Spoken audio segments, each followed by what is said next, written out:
사도행전에서 우리의 시선을 끄는 것은 틀림없이 오순절의 성령 강림 사건일 것입니다. 그리고 그 뒤를 이어서 바로 쫓아오는 사건이 뭔가 하면 오늘 우리가 살펴보고자 하는 안진뱅이를 고치는 그러한 사건입니다. 그런데 왜 이처럼 이런 사건들을 사도행전 서두에 기록하면서까지 우리에게 이 글을 읽게 하고 있을까요? 왜 하필이면 성령 강림 사건과 안진뱅이가 일어난 기적과 같은 이런 사건, 놀라운 일을 주인공처럼 저 뒤쪽에 배치하지 않고 가장 앞쪽에 배치해서 우리로 하여금 놀라게 하고 있을까요? 그것은 아마도 우리에게 무엇인가 가르치고자 하는 의도가 있을 것입니다. 그러므로 우리는 이 사도행전을 통해서 이 의도를 깨닫고 교훈을 얻어내야만 성경이 기록한 말씀을 제대로 이해했다 말할 수 있을 것입니다. 사실 오늘 성경에 기록된 이런 기적 같은 내용은 복음서에도 여러 차례 기록이 되어 있습니다. 예수님께서 복음을 전하시고 가르치시고 기적을 일으키시며 귀신을 내쫓는 이런 사건들은 얼마든지 복음서에서도 우리가 볼 수 있었습니다. 그래서 어떤 사람들은 예수 그리스도의 복음이 증거되는 곳이라면, 예수님께서 말씀을 전파하는 곳이라면 당연히 기적이 뒤따른다, 그렇게 주장하기도 합니다만, 예수를 믿는다고 해서 꼭 병에도 걸리지 않고 귀신도 쫓겨나고 행복해지는가, 그렇게만 말할 수는 없다고 하는 것입니다. 왜냐하면 성경이 그런 의미에서 이런 기적들을 기록해 놓고 있지 않기 때문입니다. 본문에 등장하는 이 사건과 너무나도 흡사한 내용이 마태복음에 등장하고 있는데요. 마태복음 4장에 보면 예수께서 온 갈릴리에 두루 다니사 그들의 회당에서 가르치시며 천국 복음을 전파하시며 백성 중에 모든 병과 모든 약한 것을 고치시니 그의 소문이 온 수리아에 퍼진지라. 사람들이 모든 앓는 자 곧 각종 병에 걸려서 고통당하는 자, 귀신 들린 자, 간질하는 자, 중풍병자들을 데려오니 그들을 고치시더라 그랬습니다. 지금 이 지역이 어딘가 하면 저 위쪽 갈릴리 지역입니다. 그쪽에서 병자가 낫기도 하고 귀신이 쫓겨났다고 하는 사건들을 눈으로 본 사람들이 전하기 시작했습니다. 그래서 어디로 전파되는가 하면 수리아 지역의 소문이 자자해졌습니다. 수리아라고 하는 곳은 지금 시리아 지역인데요. 유대보다는 저 북쪽에 헐몬산 아래 지역에 있는 넓은 지역을 말합니다. 그런데 그곳에 소문이 퍼졌습니다. 누가 사는 곳인가 하면 이방인들이 사는 곳입니다. 예수를 알지 못하는 그러한 곳입니다. 아니, 하나님에 대해서 자신들의 신이라고 여기지 않았던 사람들이 살고 있는 그 땅입니다. 그런데 그곳에 그 소문이 퍼지게 되자 하나님을 알지 못했고 예수를 믿지도 않았던 사람들이 병자들을 데리고 예수님 앞으로 나오기 시작했습니다. 그들이 하나둘 모여들기 시작했습니다. 그래서 예수의 복음이 사실은 예루살렘, 유다 땅보다는 저 북쪽 갈릴리를 중심으로 해서 훨씬 더 멀리까지 증거되고 있는 모습을 우리는 성경을 통해 대하게 되었습니다. 그래서 복음을 전했다는 것하고 귀신이 쫓겨나고 병을 고쳤다고 하는 것이 함께 어우러지고 뭉쳐져서 사실은 사건으로 소개가 많이 되어 왔습니다. 그런데 우리가 이 부분에서 꼭 기억해야 될 것이 하나 있습니다. 오늘 사도행전에서도 똑같은 기적이 일어나는데 왜 이 기적에 대한 이야기를 사도행전 서두에 이처럼 이야기하고 있는가 하는 것입니다. 그것은 다른 것이 아닙니다. 예수님께서 하시던 그 일이 이제는 교회로 옮겨지고 있다는 지적이 다름 아닌 사도행전의 저자의 의도입니다. 이제는 예수께서 하시던 일이 교회에서 일어나게 되었다. 병을 고치고 기적이 일어났던 그 모든 사건들이 과거에는, 예전에는 예수님을 중심으로 해서 예수님이 행하시고 제자들이 그것을 바라보고 또한 많은 사람들이 놀랍게 여겼는데 그 위치는 주로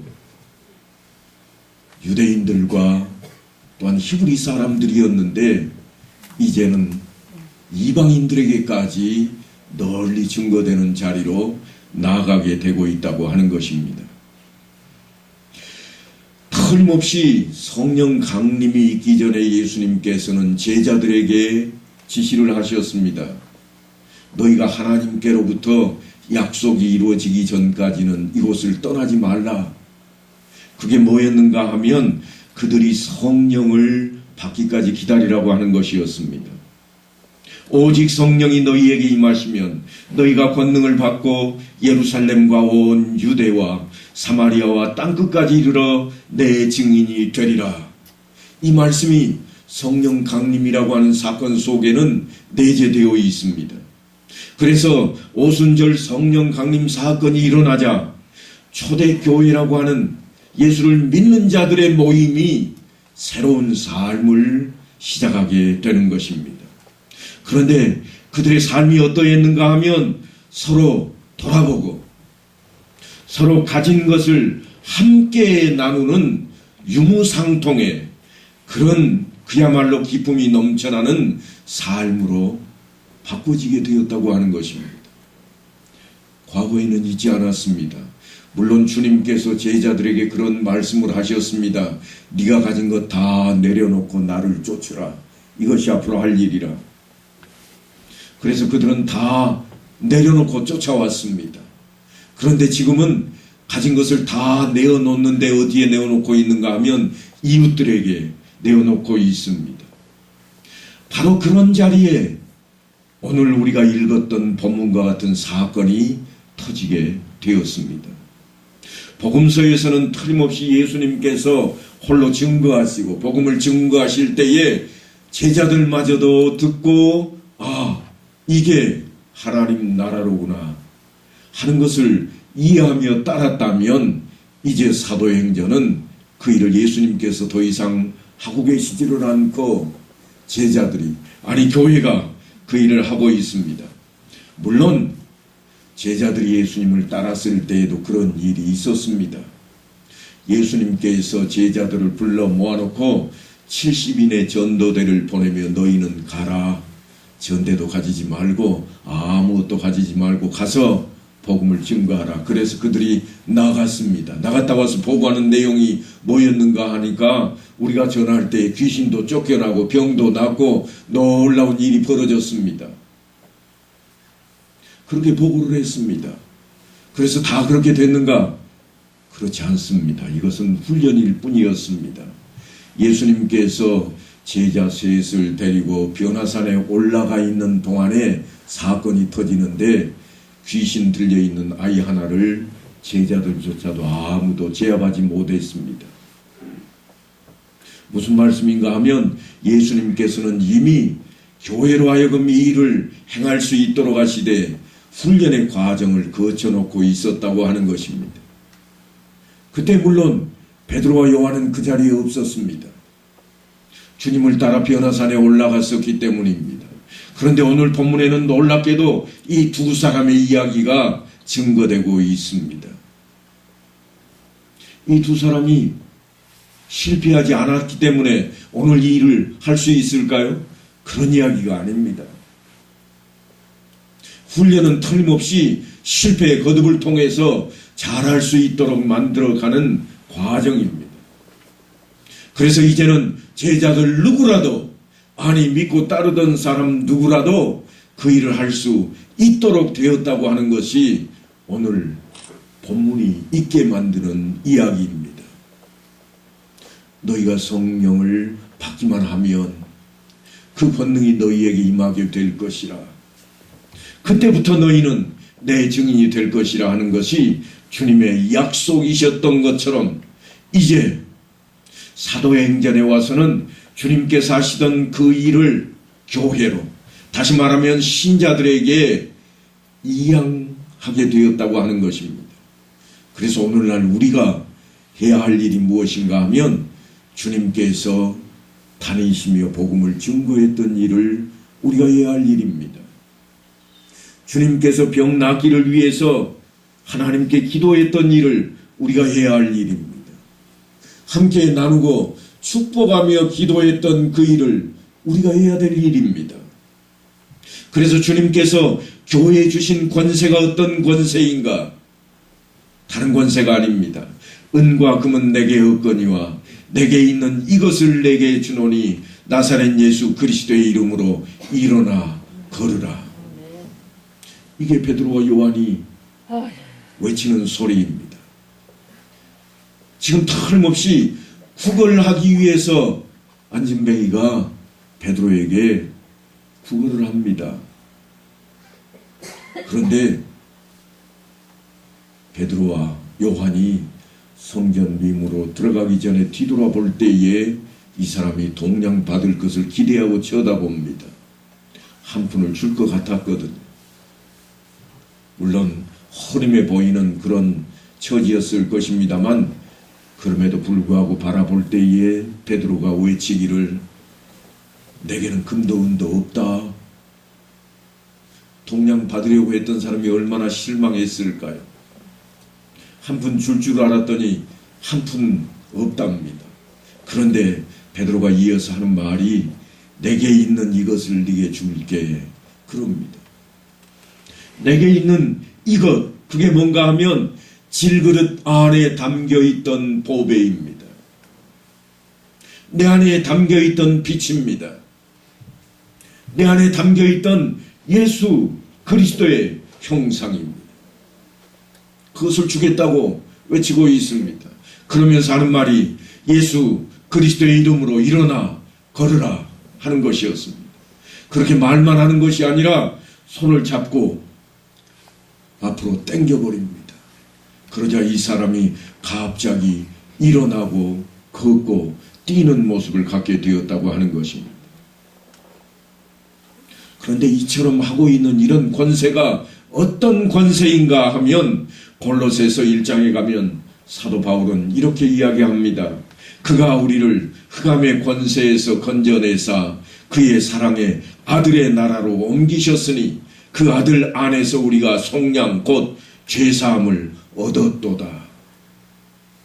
죄가 사라지는 권세가 내게 임했다고 하는 것입니다. 아니 내가 이제는 아들이라 칭함을 받는 자리에 서게 되었다고 외치고 있습니다. 물론 우리는 구원이 일어나는 일에 있어서 하나님께서 우리에게 물어보신 적이 없습니다. 내가 구원을 받기를 원하나이다. 그래서 사실은 우리에게 구원하고 있는 자리는 아닙니다. 왜냐하면 내가 그럴 만한 자격이 없기 때문입니다. 그럼에도 불구하고 하나님의 은혜로 하나님의 선물로 우리에게 구원을 허락하셨는데 믿는 자에게 영접하는 자에게 그 권세를 허락하셨다고 하고 있습니다. 그러니까 이제 이 구원이 일어나는 이 일에 있어서 사실은 하나님과 흑암의 권세 사이에 일어나는 일임에도 불구하고 우리를 그 자리로 끄집어들여서 우리를 건져내는 놀라운 축복의 역사를 우리 눈앞에 펼쳐놓고 있습니다. 그래서 흑암의 권세와 한판을 통해서 싸우고 있던 그 일, 예수님께서 그 일을 행해 오셨었는데 이제는 그 권세를 우리에게 이양하시겠다고 그럽니다. 그래서 내가 복음을 전하는 자가 듣고 그가 흑암의 권세에서 빠져나오는 자리로 올 수 있는 일을 행하게 하시겠다고 하는 것이 사도행전의 기록입니다. 그래서 외치는 소리가 뭔가 은과 금은 내게 없거니와 내게 있는 이것을 내게 주노니 나사렛 예수 그리스도의 이름으로 일어나 걸으라. 물론 우리 눈앞에 보이는 현장의 모습으로 이렇게 와 있지만 이 이야기는 믿음대로 될지어다 하신 주님의 말씀이 그대로 박혀있는 행동입니다. 물론 그 사람의 믿음 때문에 된 일이 결코 아니라고 하는 사실을 우리는 잊어버려서는 안 됩니다. 예수 그리스도의 이름입니다. 그 이름으로 모든 일이 행해지고 있습니다. 그 권세를 우리가 받았다고 하는 것입니다. 하나님의 이름을 내세울 수 있는 권세를 받게 되었다는 겁니다. 요즘 들어서 이런 비유를 하면 많은 사람들이 어떻게 생각할지 모르겠습니다만 그래도 어르신들에게는 가장 적합한 비유일 겁니다. 어느 날 갑자기 집에서 도끼질을 하다가 도끼자루가 부러졌습니다. 장작을 패야 될 일이 있는데 도끼자루가 부러졌으니 도끼자루를 당장 고칠 수는 없고 그래서 어떻게 하는가 하면 막내 아들을 부릅니다. 얘야 옆집 가서 뭐 빌려오라고요? 도끼 좀 빌려오너라. 그러면 이 막내 아들이 이제 초등학생밖에 안 되는 이 아이가 옆집으로 갑니다. 아저씨 도끼 좀 빌려주세요. 그냥 빌려줄까요? 뭐 하려고? 그냥 안 줍니다. 아저씨 도끼를 우리 아버지가 빌려오래요. 니네 아버지가 그랬어? 그때는 어떻게 할까요? 빌려주는 겁니다. 누구의 이름 때문에요? 아버지 이름 때문에 빌려주는 거예요. 이 아이 때문에 빌려주는 게 아닙니다. 지금 성경은 그 이야기를 하고 있습니다. 아버지의 이름으로 행했던 그 일이 예수 그리스도의 이름으로 행해지고 있다고 하는 것입니다. 누가 그 이름을 내세울 수 있는가 하면 자녀입니다. 그런데 우리가 그 자녀의 자리에 섰다고 하는 것입니다. 뭘로 그걸 알 수 있는가? 요한복음에 보면 영접하는 자, 곧 그 이름을 믿는 자들에게는 하나님의 자녀가 되는 권세를 주셨노라 그럽니다. 하나님의 자녀가 되었다고 하는 것입니다. 참 우리 교회 대단한 교회예요. 엄청난 사건을 이야기하는데도 아무도 놀라지도 않고 아멘도 없어요. 우리 다 알고 있는데 하나님의 자녀인데 그래서 그랬다면 좋겠습니다. 사도 바울도 뭐라고 그러는가 하면 너희는 다시 무서워하는 종의 영을 받지 아니하고 양자의 영을 받았으므로 우리가 아바 아버지라 부르짖느니라 그럽니다. 그러니까 귀신을 내쫓고 병자를 낫게 하는 그런 권세가 아니라는 거예요. 그런 기적일 줄 알았는데 우리는 그렇게 착각을 하는데 그게 아니라 생명길로 인도하는 양자의 자리에서 죽어가고 썩어져가는 그들을 향해서 생명길로 인도하는 그 자리에 우리가 서 있다고 하는 겁니다. 그것이 오늘 우리 앞에 펼쳐져 있는 기적의 이야기입니다. 성경은 불신자를 불순종하는 자라 그런 표현을 많이 합니다. 공중 권세 잡은 자들을 쫓고 있다 그런 표현을 쓰기도 합니다. 사도 바울이 이야기하기를 그들의 총명이 어두워지고 그들 가운데 있는 무지함과 그들의 마음이 굳어짐으로 말미암아 하나님의 생명에서 떠나 있도다. 그래서 어떻다고 하는가 하면 하나님을 알지 못하는 자들은 자신이 갈 길도 알지 못한다. 무엇이 옳은지 무엇이 그런지도 알지 못하고 있노라. 그런 표현을 쓰고 있습니다. 그래서 흑암의 세계를 흑암의 권세 아래에 있는 것을 어둠이라 그런 표현을 쓰고 있습니다. 한마디로 하자면 무지다 그런 표현입니다. 그래서 불신자와 신자를 어떻게 사도 바울이 구별시켜 놓고 있는가 하면 너희가 전에는 어둠이더니 이제는 주 안에서 빛이라 빛의 자녀들처럼 행하라. 예전에는 너희가 어두움이었으나 이제는 빛을 담고 있는 그런 자가 되지 않았더냐. 그러니 이제는 비치는 자의 자리에서 똑바로 행동을 하라는 겁니다. 전에는 어두워서 어떻게 행동하는지 세상이 알지 못했습니다. 전에는 조금 잘못해도 세상 사람들이 그러려니 그랬습니다. 그런데 이제는 빛의 자리에 들어섰습니다. 그래서 세상 사람들마저 하는 이야기가 뭐라고 그러는가 하면 예수 믿는다고 하더니 얘 저 모양이야. 저 사람 교회 나간다며. 왜 저래? 왜냐하면 이제는 환한 빛의 자리에 서 있기 때문에 우리의 잘못된 것이 그냥 드러나 버리는 겁니다.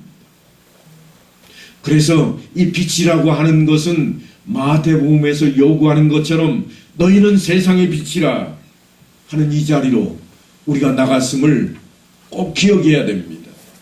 생명과 영원과 절대자를 알고 있다고 하는 그 빛, 그 빛의 자리에 우리가 있습니다. 그런데 우리는 세상적인 것만 가지고 우리가 알고 있다고 표현을 너무나도 많이 합니다. 그런데 성경이 뭐라고 그러는가 하면 너희가 알고 있는 영역이 전부가 아니라, 너무나 평범한 것 같은 말이지만 우리에게 와닿는 이야기로 성경에 기록이 됩니다. 사람이 바다 위를 걸었다. 아무도 이해할 수 없습니다. 왜냐하면 물 위를, 물보다 무거운 것이 머물 수 있느냐? 그럴 수 없다. 그러려면 어떻게 해야 될까? 부력을 얻기 위해서 많은 넓은 면적의 표면을 가지고 있어야 된다. 그래서 배를 만들고 그래서 보트를 만들어 놓았습니다. 그런데 어떻게 사람이 뜨느냐? 사람이 물 위를 어떻게 걸을 수 있느냐? 그래서 성경이 하는 말씀이 뭔가 하면 너희가 알고 있는 법칙이 다가 아니라, 전부가 아니라 그러는 겁니다. 그 이야기를 해놓고 그 다음에 가서 뭐라고 그러는가 하면 죽으면 끝이라. 그런데 어떻게 살아났느냐? 다시 살아날 수 있다는 말이냐? 세상 사람들이, 아니 유대인들마저도 말할 때 다시 어머니 뱃속으로 들어갔다 나와야 됩니까? 이렇게 이야기할 정도입니다. 그런데 성경은 죽음이 끝이 아니라 영원한 생명이 너희에게 있다. 내세라고 하는 것이 너희에게 있노라.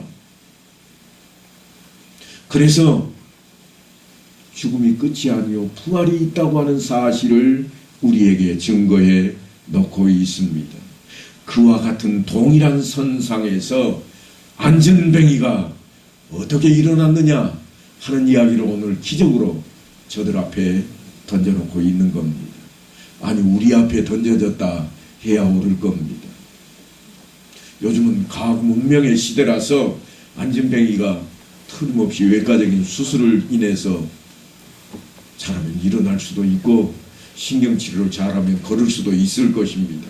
그런데 성경에 기록되어 있는 이 내용을 보면 전혀 납득이 되지 않는 부분입니다. 그럼에도 불구하고 그것 때문에 복음이 전파되는 곳에 기적이 동시에 자리 잡고 있는 모습을 우리가 오늘 대하고 있습니다. 결코 예수 믿는 사람을 편안하게 만드는 것이 신앙의 궁극적인 목표는 아닙니다. 그러니까 그 기적이 그 사람을 편안하게 해주려고 도입된 게 아니라고 하는 겁니다. 무엇을 위해서 그랬는가? 그것은 다른 게 아닙니다. 새로운 세계가 있다. 새로운 체계가 있다. 하나님 나라가, 하나님께서 행하시는 그 자리가 따로 있음을 우리에게 인식시키고 싶은 겁니다. 그런데 여러분, 그런 자리를 항상 편안한 자리로 오지를 않습니다. 오늘 또 보니까 평생을 안진뱅이로 살았던 이 사람 앞에 나타났습니다. 결코 일어날 수 없는 일이 그를 통해서 일어나고 있습니다. 육신이 편하면 예수 믿는 것은 그만큼 어려워진다고 하는 것이 아마도 이치일 겁니다. 그러니까 지금 여러분이 갖고 있는 세상살이의 불편함과 아우성은 아마도 우리를 이 자리에 머물게 만드는 일일 수도 있습니다. 그래서 고난을 겸해서 받으라고 하는 이야기가 등장하는 겁니다. 그걸 놓아버리면 어떻게 되는가? 성경은 이렇게 이야기합니다. 우리가 이르는 곳에 빛이 있고 우리가 이르는 곳에 소금이 맛을 낼 것인데, 빛으로 어둠이 물러가듯이 우리가 소금에 맛을 내어야 할 것인데, 그것이 제대로 기능을 발휘하지 못하면 버려지게 된다고 하는 것입니다. 은과 금은 내게 없거니와 나사렛 예수의 이름으로 일어나 걸으라. 이것을 그러니까 우리 교회가 가지고 있어야 됩니다. 내가 기술이 좋아서 고칠 수 있다면 병원 차려야 될 거예요. 그러면 세상에 아주 유명한 의원이 나왔다고 난리가 날 겁니다. 그러나 오늘 성경은 내가 가지고 있는 이름입니다. 예수 그리스도의 이름으로 내게 있는 것을 지금 대비하고 있습니다. 은과 금은 내게 없지만 내 안에 담겨있는 질그릇 안에 담겨있는 그 보배로 말미암아 일이 일어나게 되었다고 하는 것입니다. 그러니까 나는 하나님의 자녀라, 내 안에 예수가 있노라. 바로 이것이 우리가 드러내야 될 예수 믿는 자의 특권이라고 하는 것입니다. 다른 사람이 배운 것보다 내가 더 배우고 다른 사람이 가진 것보다 내가 더 가진 것으로 하나님을 증명하는 자리가 결코 아닙니다. 하나님께서 허락하신 예수 그리스도의 이름으로 증명하는 자리가 이 교회가 되어야 된다고 하는 것입니다.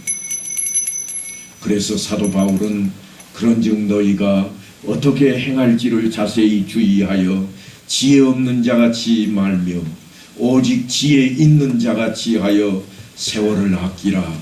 때가 악하니라. 그러므로 어리석은 자가 되지 말고 오직 주의 뜻이 무엇인가 이해하라. 술 취하지 말라. 이는 방탕한 것이니 오직 성령으로 충만을 받으라 그랬습니다. 오늘날 우리가 가져야 할 책임입니다. 오늘날 우리가 누려야 할 권세입니다. 그것 외에는 내가 신자로서 서야 할 다른 이유도 내용도 없습니다. 그것을 빼앗겨 버린다면 틀림없이 우리의 모습은 너희는 세상의 소금이니 소금이 만일 그 맛을 잃으면 무엇으로 짜게 하리요? 후에는 아무 쓸데없어 다만 밖에 버려져 사람에게 밟힐 뿐이니라. 그렇게 되고 말 것입니다. 예수를 잘 믿으면 지금보다 훨씬 부자 되는 일이라. 그렇다면 오늘부터 교회는 무슨 일을 해야 되는가 하면 땅 장사해야 됩니다. 집 장사해야 돼요. 한평에 우리 교회가 있지만 저 서울 한복판에 아파트 몇 채를 사야 돼요. 왜냐하면 몇 억씩 오르대요. 그런데 성경은 한 번도 그걸 우리에게 요구한 적이 없습니다. 그걸 하라는 게 아니에요. 교회는 잘 먹고 잘 살기 위해서 있는 것이 결코 아닙니다. 하나님 나라의 백성답게 살게 하는 것입니다. 그렇지 못하면 우리는 부끄러워해야 됩니다. 돈이 많아도 높은 자리에 있어도 명예가 있다 할지라도 우리는 하나님 자녀답지 못하다면 부끄럽게 여겨야 됩니다. 우리의 소원이 더 주를 닮아가고 우리에게 맡겨주신 일을 충성되게 한 것으로 만족하게 하기까지는 우리가 스스로 우리 자신을 화내며 들여다봐야 됩니다. 책망도 해야 됩니다. 똑바로 살라고 외치기도 해야 됩니다. 그래서 우리가 신자답게 그렇게 삶을 살아내야 됩니다. 그것이 오늘 성경에 기록된 안전매가 일어난 사건의 이야기입니다. 그것이 오늘 베드로와 요한이 내게는 금과 은은 없다. 그러나 내게 있는 것으로 네게 줄 것인데, 나사렛 예수 그리스도의 이름으로, 그 이름으로 우리도 또한 그 이름을 받았음을 명심해야 됩니다. 그래서 은과 금을 누리는 사람이 결코 아니라 우리에게 주신 것을 통해서 증거자가 되는 자리로 나아가야만 됩니다. 입술을 열어 내가 믿는 예수 그리스도, 내가 가는 그 길, 천국 길을 사람들에게 알리고 내가 가지고 있는 그 복음을 사람들에게 전하는 자리로 우리가 나아가야 된다고 하는 것입니다. 그렇게 되기까지는, 그 전까지는 우리가 만족해서는 안 됩니다.